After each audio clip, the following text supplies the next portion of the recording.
بسم الله والحمد لله وصلى الله على النبي محمد وعلى آله وصحبه وسلم. waxaan rabay laba nin aan rabay xoogaa inaan warkood mulaaxadeeyo. mid waxa weeyaan war googoosaho fahad laga soo qabtay. adiga warkii oo dhan ma aan helin, laakiin undhaa wala heli doonaaye, laakiin nuqadka hadda iga muuqda. iyo cabdiraxmaan bashiir oo isagana sheekh cali warsan ka hadlay. marka hadda yaan la moodin qofkii la naqdiyo ama la tacliiqiyo in la nacay yaan la moodin. marka waa yaraha wixii wanaagsanna waa sheegayna, wixii qalloocanna waa sheegayna insha allahu tacaala, wixii tacqiibana waa ku darsanayna. marka horta fahad mid runtii waa uu ku najaxayoo maxamuud daahir ku dhacay oo taariikhdiisa inuu run ka sheego. waa aada iyo aada waa ku mahadsan yahay, oo weliba ku faano. runtii waa ku mahadsan yahay, ragaa ku dhacay marka, laakiin arrintaas waa ku mahadsan yahay. midna hadda sida ra'yigayga waa ku dhacay oo waxa weeyaan masaladan oo ragga meesha kaga dambeeyey sida uu uga hadlayna waxaad moodaa uu ku dhacay. aniga ra'yigayga uu ku dhacay runtii aada iyo aad. awalna maran waxaan ku iriyaan u malaynayaa sidee dadku waa igu yaqaaniin oo qof walba waa yidhaahdaa ninkaa maxaa idinka dhexeeya. de wax badana naga dhexeeya run waaye, laakiin waxa weeyaan markaad ha ku xirin siyaasadaada ama inaad ku xirto ma wanaagsana. qolo inaad siyaasadaada mustaqbalkaaga siyaasiya inaad qolo ku xirto ma wanaagsana aan ku iri. calishaan midda kale waxaan ku idhi hadda inuu hadda wax dulmiyana ma jecli, in la dulmiyana ma jecli. marka waxa weeyaan ragga marka waxa weeyaan dadka markaad siyaasad ku jirto intii tabara waa la ilaashada. wixii naqdiya waa gaar waayo, laakiin dadka waa la ilaashada. marka dadkii maaragtay meeshii kaaga dambeeyey inaad maaragtay aada dhagaxyeysid waa aada iyo aad waa runtii aadan uga xumaada runtii sababta waxa weeyaan maaragtay waa nuqto adiga kugu taalay noqonaysa. sababta waxa weeyaan markaad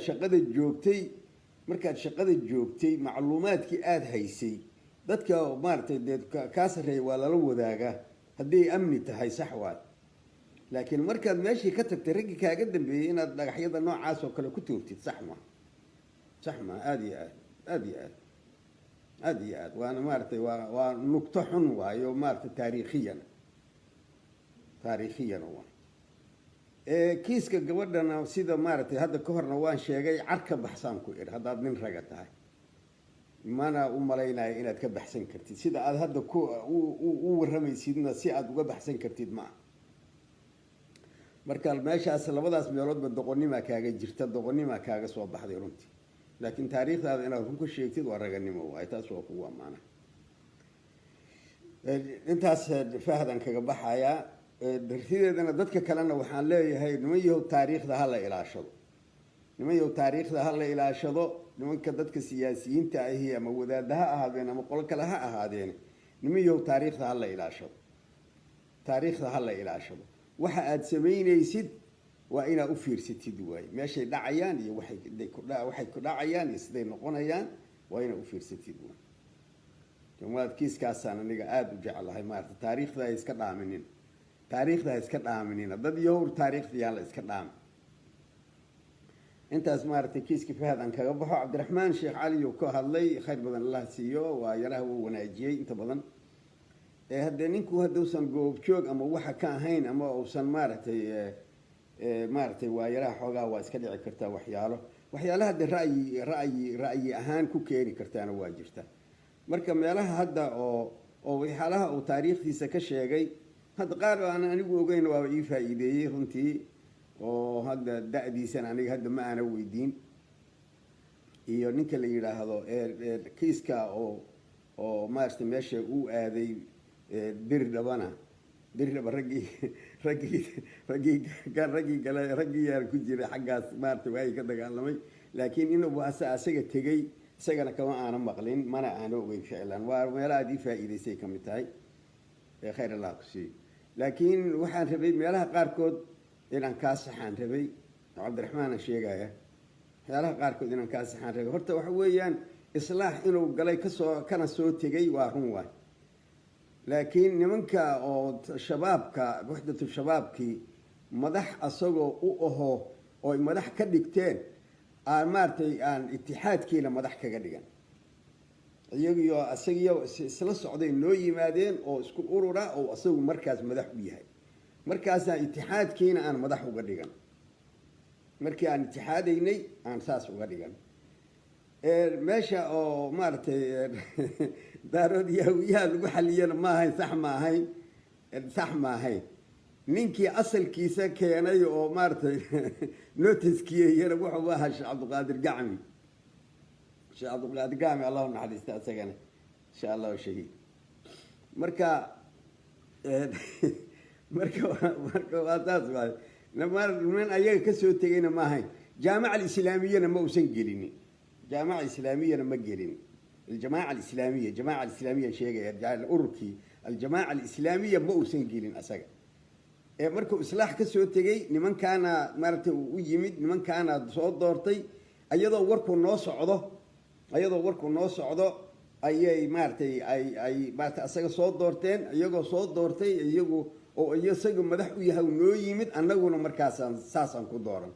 intii uusan noo imaanaana ka sii hadalnay oo qolada iyadii jamaaca alislaamiya oo la rabiyey maaragtay nimankaa shabaabka inaan la midowno ninkaanu inuu munaasab yahayna markii hore aan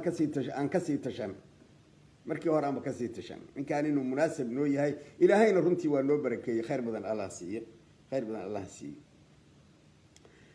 kiiskan oo itixaadka iyo maaragtay ciidankana waxa weeyaan sida aada u sheegtay sax maaha dad badan oo qaladkaas waa sheegaan waxaa laga yaabaa shiikha laftiisa in warar saasu ka yimaadeen yacni kiiska ma ahayn rag dhallinyaraah ayaa maaragtay dagaalka watay warkaas sax maaha yacni 89 markii raggii annaga xabsiga aan ka soo baxnay waa kii maxamed siyaad barre maaragtay na gabagabeeyey oo maaragtay na xirxiray dilka nagu xukumay markaan ka soo noqonay raggii dabadda naga aado isagu ku jirayna ay noo soo noqdeen oo maxamuud ciise uu ka mid ahay isaga uu ka mid ahaa raggii markay noo soo noqdeen ayaan shirnay waxa weeyaan maxaan yeelnaa baan nidhi shuuradii inta isugu yeernay shuuraan lahayn yacni waxa weeyaan labadii qoloba ka kooban oo itixaad ahaan aan u leenahay laakiin labadii jamaaco oo isku darantay ka kooban ayaan ahayn waan shirnay waxaan ku shirnay maxaan yeelnaa ma waxaan diin ilaa waxaan rabnay oo aan raadinaynay dacwo keliya ma ahayn dowlad islaamaan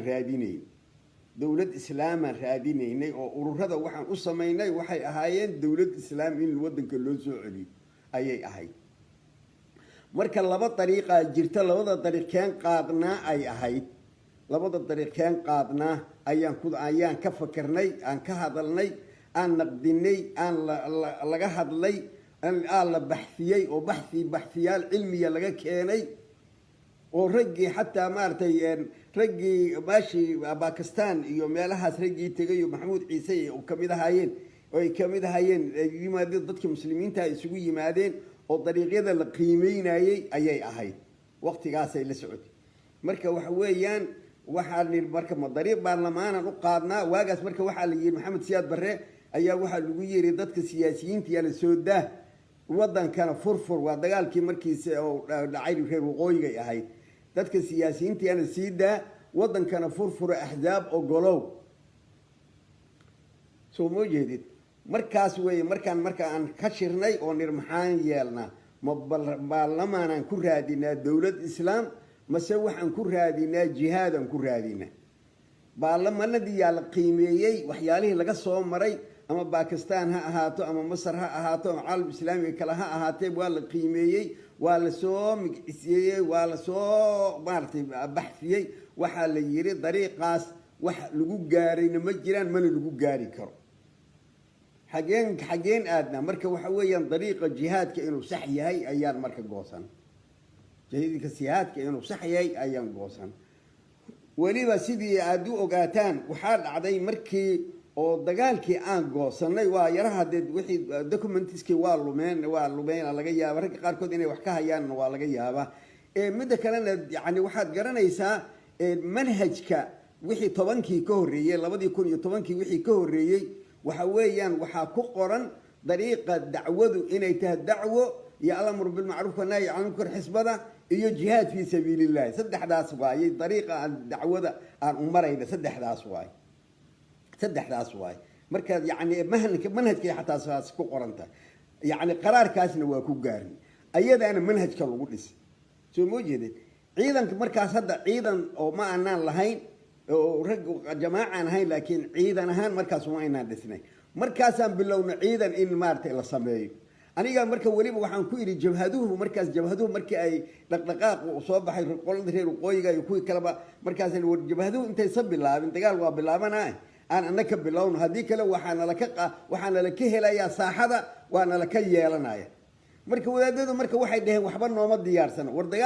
dagaalka lagu diyaar garoobaayay waxa weeyaan kiiska aan qaadan marka waxa la yiri may aan maartay aan rag tababaran intii xataa dawladdu joogtay meelahaas beeraha iyo ragga qaarkood oo beer lahaay meelahaas rag ku taban iyo guryaha iyo aan ku tababaran jirin waa taariikh waayo markaas marka waa war la yaqaan raggii joogana waa jooga marka kiiska saas oo ahaa kiisaska marka dhacdhacay ayaa qaarna waxay ku dhaceen si aan maartay ku talagalahayn sidii kii Kismaayo oo kale arare waxa weeyaan kiis lagu talagalay ma ahayn raggii qaxay oo meeshaas tagay oo dagaalkii uu ka daba tagay ayaa xoogaa maartay waxay siraadeen nimankan maartay waxa ka mooryaanta ahi waxa weeyaan beer idin reebi meeyna aan iska dhicino warku saas u ahaa saas uu ku yiri barina waxa weeyaan wal xaq yuqaal barina waxa weeyaan ayagu markii dagaal kuma ay tala gelin laakiin anigu waan sheegay yara kalaba waa sheegnay in meesha dagaal ka imaanayo marka dagaalkii hore awal la isku haystay kana waa la isku haysan doonaaye yaa mas'uuliyadaas qaaday marka kiiskaas marka isaas oo ahaa sheekhu marka waxa weeyaan adiga nin maartay dagaalkii ku dhintay baa fikradda lahaa asalkeeda maadaama aan maartay dawladoon nahay fikradda asalkeeda ninkaasaa keenay meesha maartay inaan qabsano oo iska cidla markaas ahayd oo hadda ragguna markaas xoogaa maartay laga yaqaanay la yiri marka meesha aan qabsano ayada maartay aan ka faafno warku saas u ah sheekhuna warkaas waxa weeyaa wuu asaga gudoomiyay anigana marka waxaan ugu haray ragga xoogaa khilaaf ku jiray inaan isku duwaan ugu haray aniga markiina maartay Quraanka waaba rabay inaan ka sii socdaan rabo Djibouti oo shirku lahayn inaan u socdo soo jeedin war marka Cabdishakuur Mire oo sheegay Allahu naxariiste oo kitaabkiisa ku sheegay oo ninka hadda warka akhrinayay aniga magaciisa ma aanan xafidinin laakiin buugaas oo ku sheegay oo kiiska xoogaa maartay amar diido darteed inaan maartay anigu ku sameeyay warkaas wax jira ma waligayna amar diidaba ma sameyn aan diinahay aan salaada ahayno dawladii raggii aan isku haysan mar badan isku qabsan jirnay amar diida aan noocaas waligay ma geli ciidankana kama gelin raggana